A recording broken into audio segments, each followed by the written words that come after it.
क्या आप जानते हैं, हर दिन हम ऐसे छोटे छोटे फैसले लेते हैं जो हमारी जिंदगी की दिशा बदल सकते हैं। यह कहानी है एक ऐसे चुनाव की जिसने एक युवा की पूरी जिंदगी बदल दी। यह कहानी आपको सोचने पर मजबूर कर देगी कि क्या हम सही रास्ते का चुनाव कर रहे हैं। आकाश एक 38 साल का महत्वाकांक्षी युवक था जो एक बड़ी मल्टीनेशनल कंपनी में काम करता था।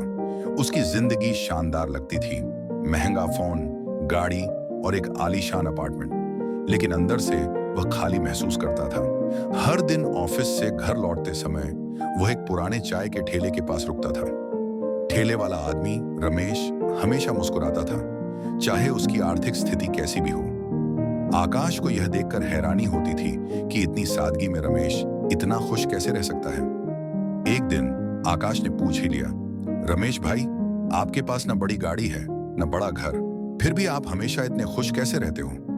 रमेश मुस्कुराया और कहा, भाई साहब, खुश रहने के लिए बड़ी चीजें नहीं, बस संतोष और सही सोच चाहिए। मैंने जिंदगी में हर दिन सही चुनाव करने की कोशिश की है, न सिर्फ पैसे के लिए बल्कि अपने मन की शांति के लिए। आकाश को यह बात छू गई, लेकिन उसने इसे ज्यादा तवज्जो नहीं दी। कुछ दिनों बाद आकाश के सामने एक बड़ा ऑफर आया। उसे एक विदेशी कंपनी में जॉब का मौका मिला जिसमें तगड़ा पैसा था, लेकिन इसके लिए उसे अपने परिवार और दोस्तों से दूर जाना पड़ता। आकाश दुविधा में था। उसने अपनी समस्या रमेश के साथ साझा की।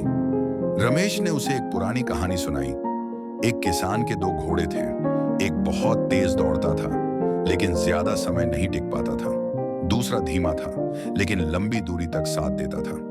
किसान ने तेज घोड़े को चुना, लेकिन कुछ ही समय बाद वह अकेला रह गया। यह सुनकर आकाश को एहसास हुआ कि तेज दौड़ने की बजाय सही दिशा में चलना ज्यादा महत्वपूर्ण है। आकाश ने फैसला किया कि वह विदेश जाने की बजाय अपने वर्तमान जॉब में रहकर परिवार और दोस्तों के साथ समय बिताएगा। उसने समझा कि खुशी पैसे से नहीं बल्कि रिश्तों और सही चुनावों से आती है। अब वह रमेश के ठेले पर चाय पीने जाता है, लेकिन इस बार रमेश की मुस्कान के पीछे छिपा राज समझ चुका है। तो दोस्तों, इस कहानी से हमने क्या सीखा? जिंदगी में कई बार हमें अपने दिल और दिमाग के बीच चुनाव करना पड़ता है। सही चुनाव वही है जो हमें सच्ची खुशी और शांति दे।